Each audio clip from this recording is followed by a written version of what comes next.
দাদা স্লিপটি বের করুন। স্লিপটা দাদা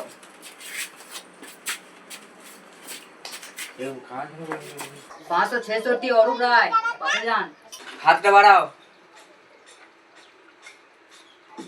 বলছি দাদা এই কাজটা কদিন থাকবে দাদা? মোটামুটি 1 মাস তো বটেই। বলছি দাদা একটা কথা বলবো, সরকারের মাল তো যদি একটু মাথায় লাগে না খুব ভালো হতো। মাথায় লাগিয়ে কি করবে? বুঝলে দাদা, সেলুনে কলপ করার পরও না 7 দিন গ্যারান্টি দেয় না। তোমরা তো আঙুলে লাগিয়ে 1 মাস গ্যারান্টি দিচ্ছে, দাও না আমার মাথা একটু লাগিয়ে দাও। যেটা করতে এসেছো সেটা করো, ভোট দিয়ে বাড়ি যাও। দিলে ভালো হতো একটু। ঠিক আছে বাবা, ঠিক আছে, যাচ্ছি। শালা মাতাল কখন ঢুকেছে রে? ও দাদা তাড়াতাড়ি করুন। আরে ভাই, ভোট দেবো কি করে এখনো তো বুঝতে পারলাম না। শালা মদটা কোন পার্টি খাওয়ালো?